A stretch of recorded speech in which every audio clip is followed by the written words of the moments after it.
Olá, eu sou Eric Ferreira, sou diretor de operações de segurança da Next4Sec. É um prazer estar aqui com você em mais um vídeo que nós preparamos para auxiliá-lo com relação à defesa cibernética. E esse vídeo nesse mês é muito especial porque nós vamos falar de um tema muito importante e de ajuda para organizações na área da saúde.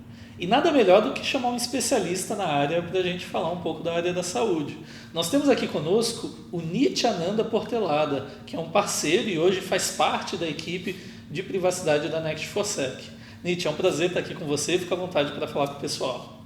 Prazer é meu, agradeço bastante esse convite. A ideia aqui é a gente conversar um pouquinho sobre os riscos específicos que uma organização de saúde tem, tanto na área de governança quanto na área de privacidade. Maravilha, Nit. Pessoal, não esquece de se inscrever aqui no YouTube, nos seguir no LinkedIn. Lembrando que esse episódio aqui que nós estamos gravando também vai estar disponível no Spotify. Você pode acompanhar esse bate-papo que eu estou tendo aqui com o Nit. Nit, antes de começarmos a falar efetivamente da área da saúde, se apresenta para o pessoal, fala um pouquinho aí dos seus últimos anos, da sua carreira, por favor. Perfeito. Bom, originalmente eu sou formado em Direito, depois eu acabei indo para a área mais de exatas, formação em matemática, e desde sempre eu atuei na área da saúde. Mesmo na época que atuava no mundo jurídico, eu já atuava na área da saúde, e aí com a minha transição de carreira para a área de tecnologia, eu acabei focando na parte de segurança da informação e privacidade e proteção de dados, especialmente em organizações de saúde. Que legal, cara. Eu tenho certeza que, na verdade, a gente já se conhece há algum tempo, né? Eu sei que você tem uma bagagem muito boa e a ideia hoje é puxar um pouquinho para fora essa bagagem que você tem, Nit.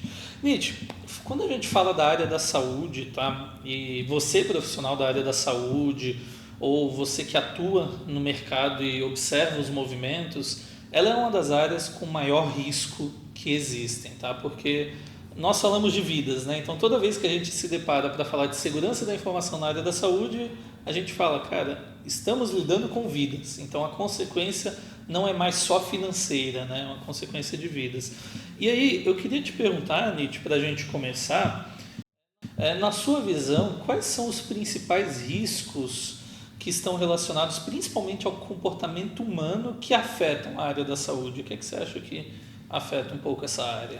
Não, perfeito. Eu acho que o principal risco dentro de uma organização de saúde, ele diz respeito à atuação dos membros da equipe assistencial.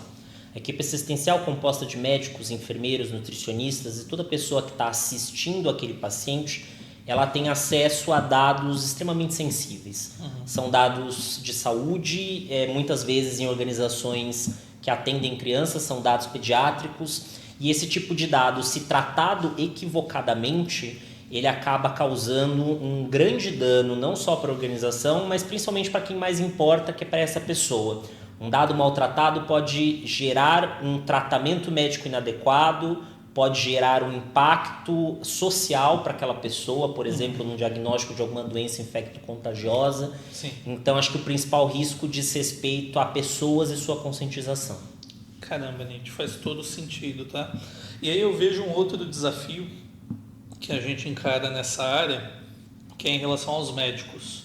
O médico, ele não é um funcionário que fica 100% do tempo, seja no hospital, né? Enfim, ele costuma fazer os plantões, né? E aí, nesse sentido, olhando o fato de que você tem a área assistencial, tem os médicos, como é que você acha que se cria uma estratégia eficaz de cultura organizacional? Porque como é que eu implemento cultura com um médico que não está sempre no meu hospital? O que você acha? Eu acho que isso passa pela organização reconhecer que cultura é importante e reconhecer que ela é obrigatória. Então, acho que tem que ser uma estratégia top-down, ela tem que partir da direção desse hospital e partir da direção técnica desse hospital e abarcar a equipe médica de uma forma que, mesmo eles sendo plantonistas, nós temos até médicos que não são, mas mesmo eles sendo plantonistas, eles estão absortos nessa cultura e eles vivem essa cultura de modo que entendem quais são os requisitos de tratamento ou requisito de comportamento para aquele ambiente. Ah, agora faz sentido, Nietzsche, porque realmente, se no momento que ele entra ou já foi algo criado top-down, ele entende que faz parte, não tem um meio termo ali, que ele, é só porque eu estou fazendo plantão eu não preciso seguir essa cultura. Faz todo sentido o que você explicou, tá? E aí, nessa linha, para eu implementar cultura em um hospital, eu preciso de treinamento. E que técnicas você acha que são interessantes para você treinar tanto a área, aí vamos dividir em 3 aqui. Primeiro a área administrativa, talvez mais parecido com empresa, né? A segunda, a área assistencial, que tem um perfil de comportamento diferente. E terceiro, como a gente falou, os médicos, né? O que você acha? Olha, eu acho que, em primeiro lugar, você deve fazer com que essa conscientização ela seja feita e abordada com base na realidade desse indivíduo. Então, se nós temos aí dentro de um ambiente hospitalar, mantendo a divisão, uma equipe administrativa, uma equipe assistencial e os clínicos, os médicos, eu acredito que esse tipo de conscientização ele tem que ser formatada em 3 frentes diversas. Por quê? Porque você precisa fazer aquele treinamento conversar com a realidade daquele indivíduo. Não adianta você dar um treinamento falando de data center, de backup, para alguém que está na frente assistencial. Sim. Essa pessoa na frente assistencial, seja ela um médico ou outra pessoa da assistência, ela vai estar falando de prontuário médico, ela vai estar falando de procedimentos de saúde, ela vai estar falando de metas internacionais de segurança do paciente. Então você precisa casar aquela realidade para esses indivíduos e de uma maneira um pouco mais leve, fora daquele padrão de aulas de 1 hora ou palestras de 3, 4 horas, tornar aquele aprendizado mais confortável ou mais divertido, com uma gamificação e algo que coloque aquilo dentro do ambiente da corporação. Faz todo sentido, Nietzsche, faz todo sentido, porque não adianta mesmo eu vir com uma linguagem muito técnica ou uma linguagem que não se aplica, né? Ele precisa entender que nós, sejamos de segurança, sejamos de tecnologia, falamos a língua deles, né? Não adianta eu vir com a língua que se aplica a outros mercados, né? Cabe o dever de casa, então, né? A gente tem que fazer direito, senão não vai ser eficaz a conscientização, né? E, assim, nós separamos conscientização, pessoal, porque ele é um tema fundamental para as organizações, tá? Seja na área da saúde, seja em outras áreas, é na cultura que você consegue mudar as coisas com eficácia. Mas a gente não vai falar só de conscientização hoje, né? Por exemplo, falando um pouco sobre o dia a dia do hospital, né? Então você tem prontuários rolando, pessoas sendo atendidas, enfermeiros, área assistencial conversando com médicos e receitas sendo dadas. E uma das perguntas que surgem é assim, nesse dia a dia em que você tem tanto dado sensível rolando, como é que a gente faz com que o acesso a essa informação, aos dados dos pacientes, seja feito apenas pelas pessoas que deveriam? Como é que a gente controla melhor esse acesso à informação? Aí entra a questão da gestão de acessos dentro do ambiente hospitalar. Tá? Nós temos dentro do ambiente hospitalar uma característica bastante interessante, que é que geralmente o grosso das informações sensíveis, não que áreas administrativas não as tenham, posso falar aí da área de segurança do trabalho, coisas do gênero, mas em grande parte do ambiente hospitalar, a maior parte dos dados sensíveis, eles transitam nesses prontuários eletrônicos citados.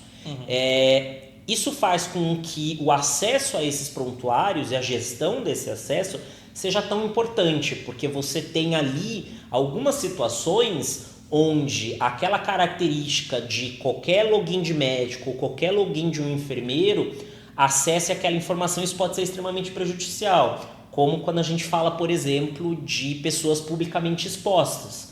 Quando você tem um caso de uma pessoa publicamente exposta, uma pessoa que tem um cargo eletivo, uma pessoa que tem algum papel no meio da TV, você tem um papel no cinema, ou algum artista de alguma forma, esse tipo de informação ele atrai a atenção das pessoas. Então isso leva muitas vezes a uma intenção de acesso desse tipo de prontuário, e o acesso de forma massificada é uma receita para um vazamento, é uma receita para um desastre. Então, a construção do acesso no ambiente hospitalar, ela tem que ser feita por ambiente. Então, muitas vezes, o acesso da UTI tem que ser diferente do acesso da unidade de internação convencional, e ela tem que ser feita por perfil.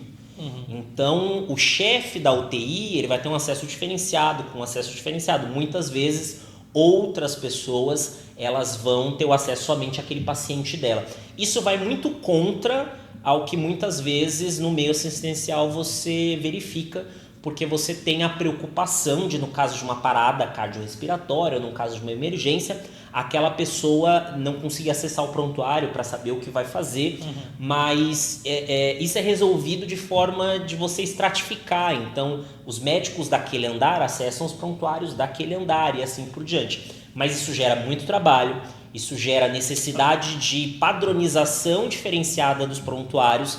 Então, isso é sim um desafio para os hospitais.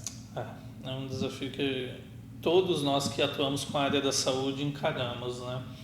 Mas faz sentido o que você disse, porque você traz o conceito de segmentação, de microsegmentação, conceito de zero trust, de não confiar por padrão em todos os acessos, né? Mas realmente tem que encontrar um meio termo entre a boa configuração dos sistemas hospitalares e esse nível de permissionamento, né?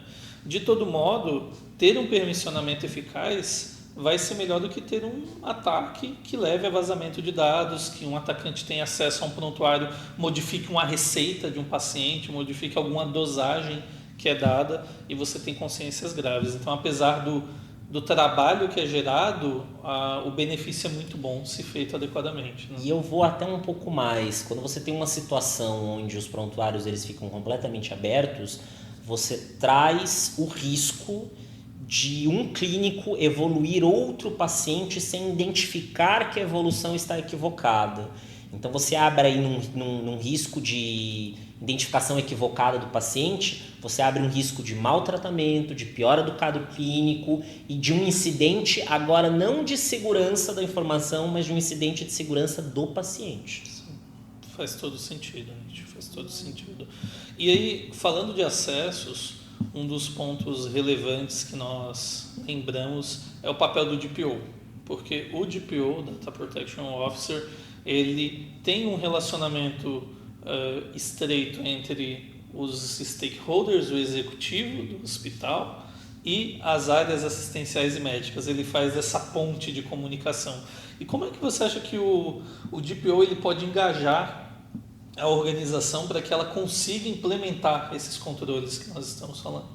Olha, com a minha experiência tendo atuado como DPO de organizações de saúde, eu acredito que o DPO ele tem que ser aquela pessoa que traduz a linguagem de TI, que traduz a linguagem processual do ponto de vista de TI, o administrativo, para aquela linguagem de assistência, para aquela linguagem clínica.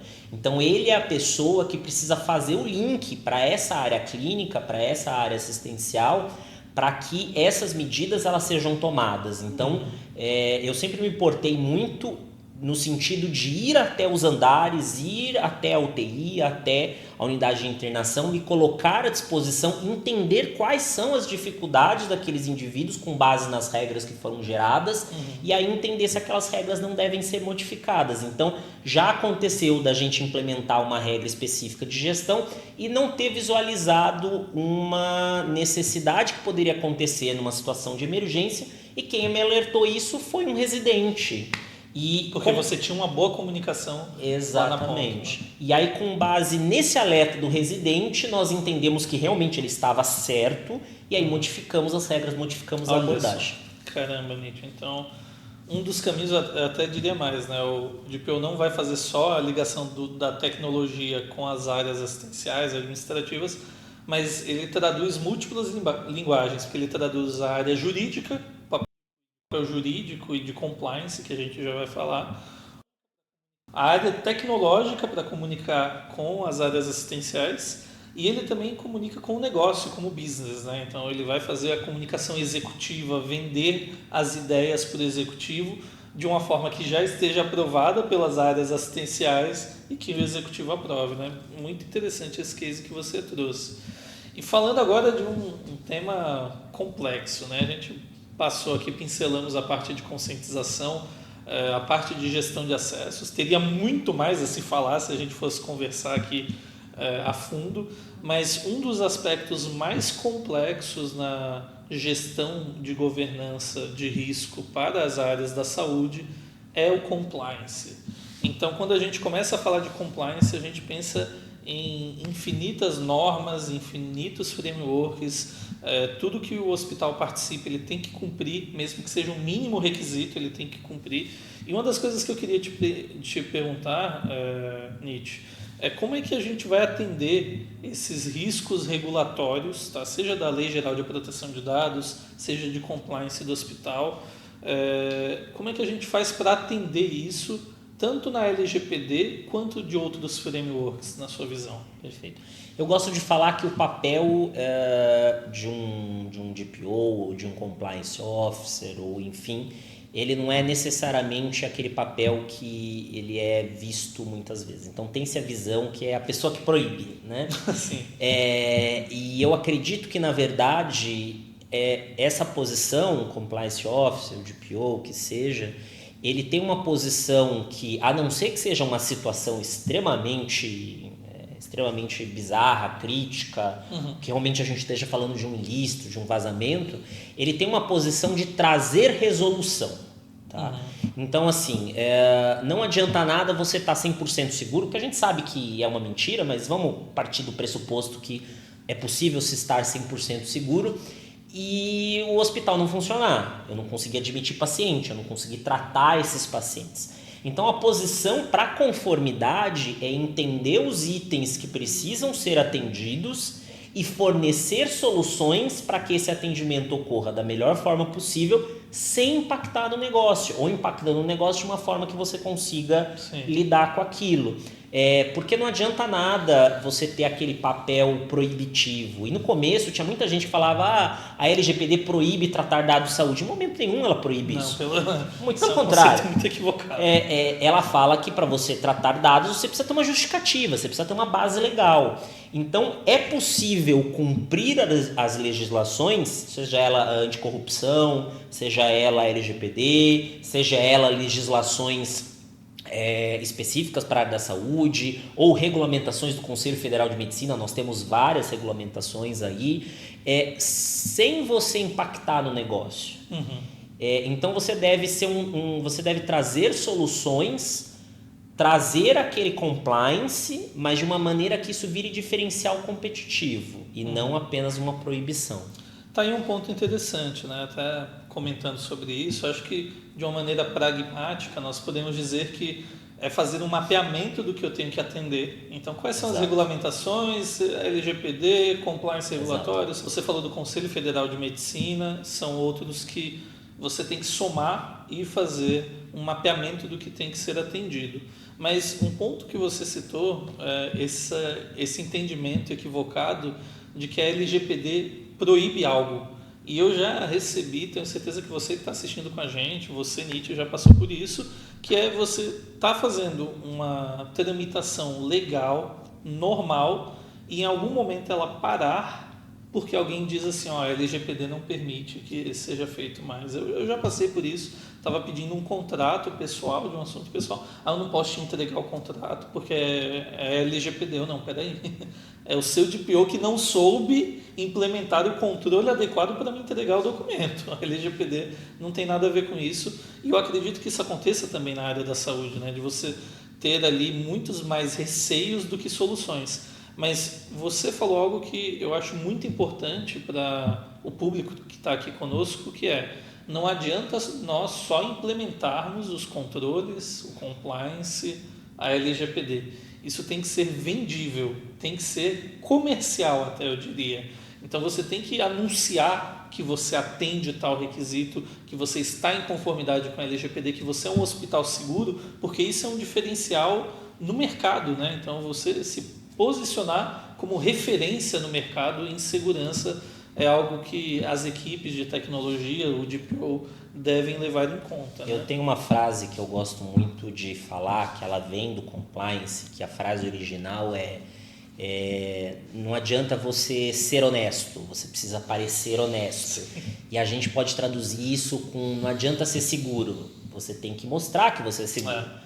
Não adianta o paciente estar seguro, ele precisa saber que ele está seguro, ele tem que sentir que ele está seguro. Muito legal, Nietzsche, muito bacana. E aí, falando ainda um pouco da parte de compliance, tá? Existe uma situação que nenhum hospital quer passar, que é quando acontece um vazamento de dados, né? Então, vamos partir do ponto que você fez a conscientização, você treinou as suas equipes, médicos, assistenciais, administrativos, implementou controles de acesso. A má notícia é que nada disso garante que não vão acontecer incidentes de segurança. E aí aconteceu incidentes de segurança. Olhando principalmente o DPO, quais são os passos? Como ele deve se portar diante disso? Não, perfeito. Primeiro, o que eu aconselho a todos os DPOs ou todas as pessoas que lidam com essa situação é transparência. Tá? Então, você precisa analisar um incidente. Se for um caso de notificação da NPD, que são casos que podem trazer ou trazem grave risco para o titular, isso deve ser feito. Essa transparência, até cumprindo com o princípio da transparência que está na Lei Geral de Proteção de Dados, ela deve ser feita com o paciente deve ser avisado. Tá? E isso deve, primeiro, ser entendido o que aconteceu, além de todos esses passos de transparência, entender o que aconteceu, entender onde houve o erro, porque o erro existiu em algum ponto, e como a gente pode aprender com isso. Mas o que eu aprendi na minha vida profissional é que é muito pior para o paciente ele descobrir que o dado dele vazou porque publicaram no Facebook, no Instagram, no X, onde quer que seja, do que você chegar nele, explicar o que aconteceu e explicar as medidas de contenção. Sim, e para a própria organização, né? Se a mensagem chega para a NPD por outro meio que não seja a comunicação oficial, você tem possíveis maiores consequências. Lembrando que a gente estava falando recentemente no Pet News e também em outro vídeo que nós fizemos recentemente, mas que os atacantes agora, eles não só, por exemplo, criptografam o ambiente por meio do ransomware.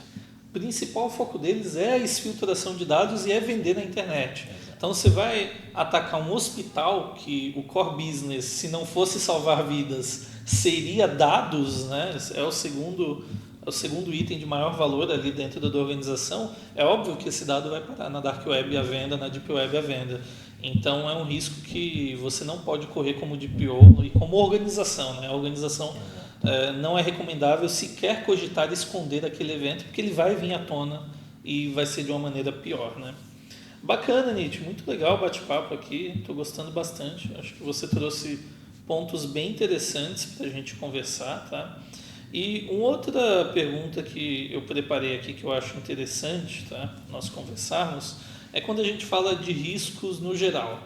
Porque dentro do compliance, a gente falou de conscientização, de gestão de acessos, tudo isso para o compliance é gestão de riscos, né? Eu poderia citar N outros riscos, e a gente fala acesso físico, né? Então segurança física, as áreas do hospital, enfim. Mas falando efetivamente de gestão de riscos, como é que você acha que a gente pode ter um controle organizacional adequado para endereçar riscos numa organização da área da saúde? Perfeito. Eu acho que a primeira questão é conhecer esses riscos. Tá?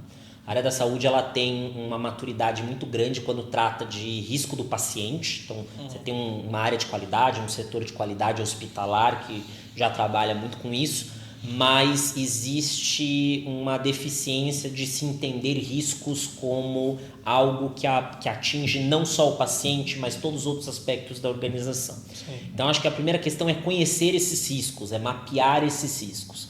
Com base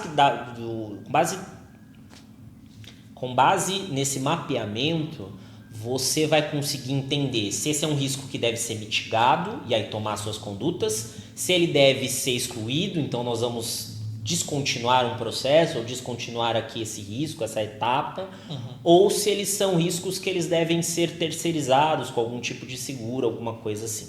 Só o conhecimento pleno de todos os riscos é capaz de fazer com que você gere eles corretamente.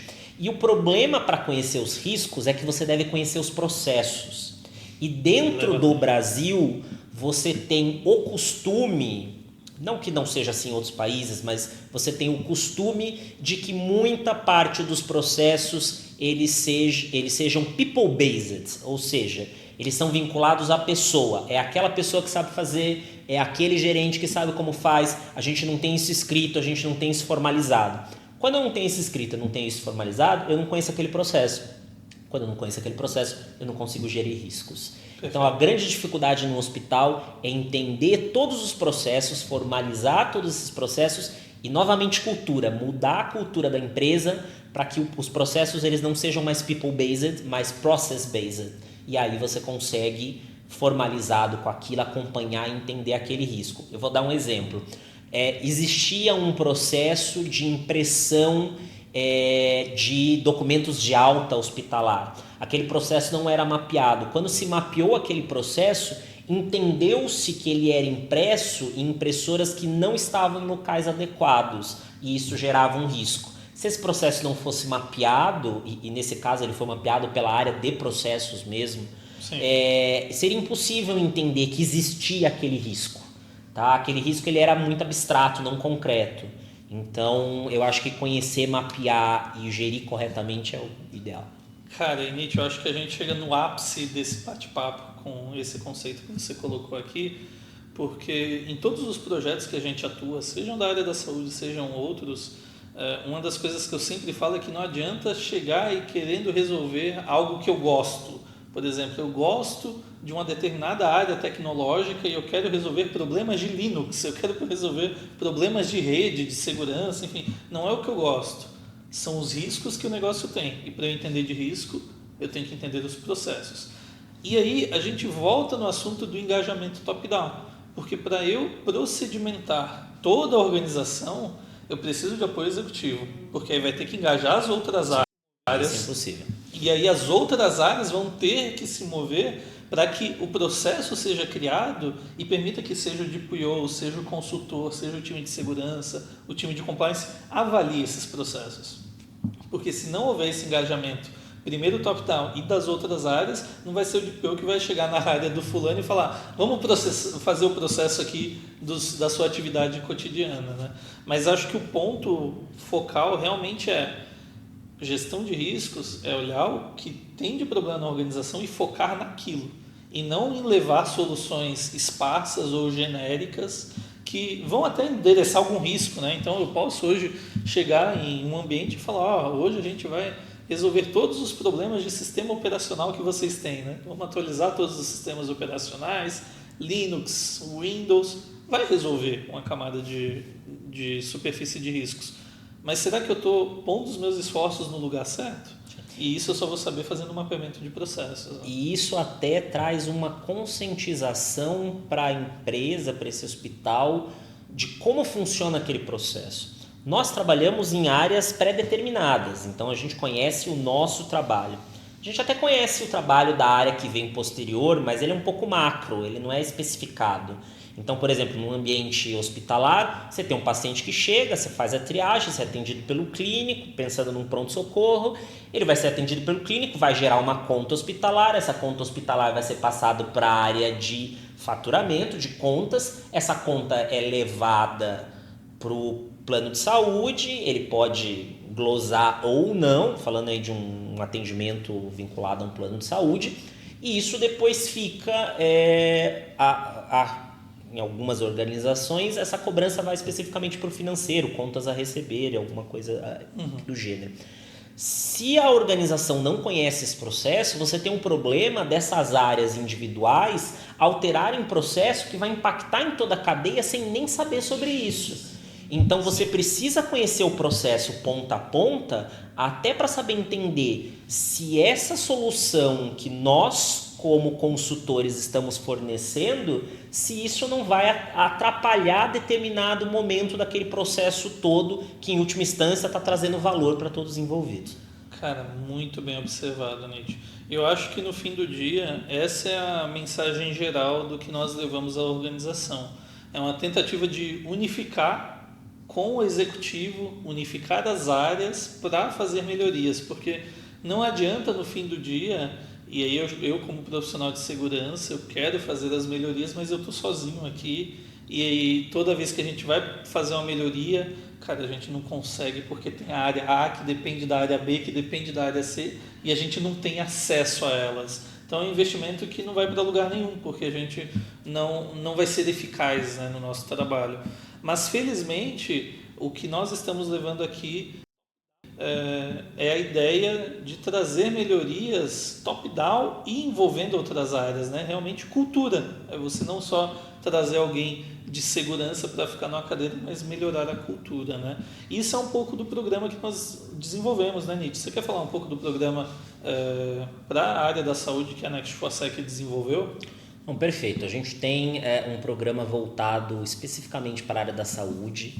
Esse programa, ele adapta os processos que a gente tem, a atuação que a gente tem para a vivência da área da saúde. Então, quando a gente está falando de um ambiente hospitalar, você tem algumas questões que são muito diferentes de outro ambiente. Você fala de prontuário eletrônico, como a gente já falou aqui. Você fala de, por exemplo, cobrança daquele atendimento de plano de saúde, você fala de glosa, você fala de risco ao paciente, você fala de acesso físico, no sentido de que se você não controlar aquele acesso físico, você vai ter o risco de um menor ser sequestrado dentro do ambiente hospitalar, e isso infelizmente acontece.